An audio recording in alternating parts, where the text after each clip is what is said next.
Երևան-Եղվար ճանապարհին երկու երիտասարդի կյանք խլած ավտովթարի գործով տուժողների իրավահաջորդի ներկայացուցիչ փաստաբան Ռուբեն Բալոյանն անցյալ շաբաթ Կենտրոնի և Նորք Մարաշ վարչական շրջանների դատարանին խնդրել է լրագրող իրավապաշտպան Ժաննա Ալեքսանյանին պարտավորեցնել հրապարակել հերքում։ Դատական հայցի առիթը հանուն իրավունքների ինտերնետային պարբերականի կայքում հուլիսի 21-ին Ժաննա Ալեքսանյանի հրապարակած հոդվածն է։ Ըստ հոդվածի Վարդան Պետրոսյանի գործով դատական նիստի ավարտից հետո տուժող կողմի շահերը ներկայացնող Ռուբեն Բալոյանը դատարանի բակում փաստաբան Նիկոլայ Բաղդասարյանին սպառնալից տոնով ասել է մեջբերում. «Արա, ես քո հետ տղայականով եմ խոսում, ոչ թե որպես փաստաբան» մեջբերման ավարտը։ Այս հոդվածից հետո փաստաբանը հերքում է պահանջել։ Հանուն իրավունքների ինտերնետային պարբերականի կայքում Ռուբեն Բալոյանի խնդրանքով հրապարակվել է «Ռուբեն Բալոյանը հերքում է պահանջում» վերնագրով հոդվածը։ Այս հոդվածում Ժաննա Ալեքսանյանը գրել է, որ Բալոյանի հերքումը հրապարակում է մեջբերում, հարգելով նրա խոսքի իրավունքը մեջբերման ավարտը։ Եթե հերքումը եղել է, հիմա ինչու է դատարան դիմել փաստաբանը։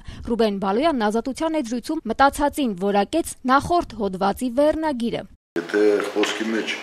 ինչ-որ մի բառ օգտագործել եմ, դա չի նշանակում, որ ես, ասենք, այս վերնագիրը մտածածին է։ Լավ, հիմա կոնկրետ այս բառերի հետ կապված, ես քո հետ տղայականով եմ խոսում։ Այդպիսի խոսակցություն դուք հերքում եք, որ եղել է։ Ես քո հետ տղայականով եմ խոսում, նման բան ես չեմ ասել։ Չեք ասել։ Ես դիմել եմ իրան վրդոված, որ ինչ ես դատարանում ստում։ Իսկ հաճախ են, որ փաստաբանները դատական նիստերից հետո իրար մեջ վիճաբանում են, ինչու է ստում կամ չգիտեմ։ Երևի Նիկոլայ Բաղդասարյանը հաճախ լինում, բայց իմ մեջ չի լինում։ Ես չեմ Առաջին անգամ էր թեման խորացնեմ, էլի։ Հա։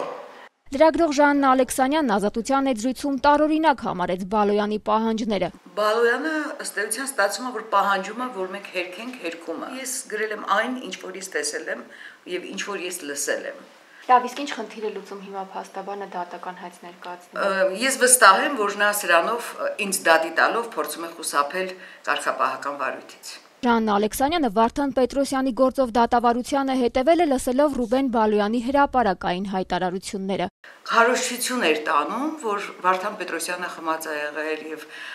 ընդհանրապես այդ հաշտեցման հարցին կողմերի կարծես իրոք սա դիտավորյալ հանցագործություն չի։ Սա ողբերգական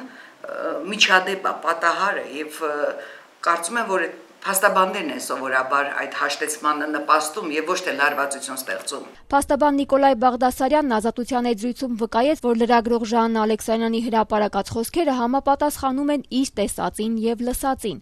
Ժաննա Ալեքսանյանը իր հոդվածում մանրամասն նկարագրել է ինչ է տեղի ունեցել։ Դա իրականությունն է։ Դա իրականությունն է։ Պետք է հասկանանք, ինչպես է հնարավոր մի քանի տեղում կանգնած մարդիկ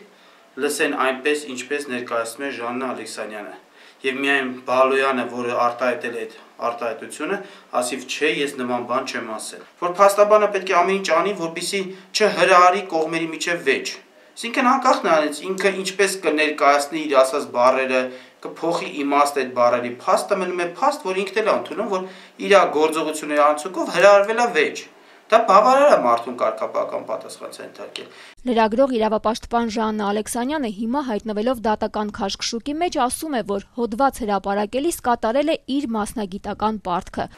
Ես կարծում եմ, որ ես իմ լրագրողական պարտքը կատարել եմ, պլյուս ավելացնեմ նաև իրավապաշտպանական, հա։ Այս գործով դատական առաջին նիստը նշանակված է նոյեմբերին։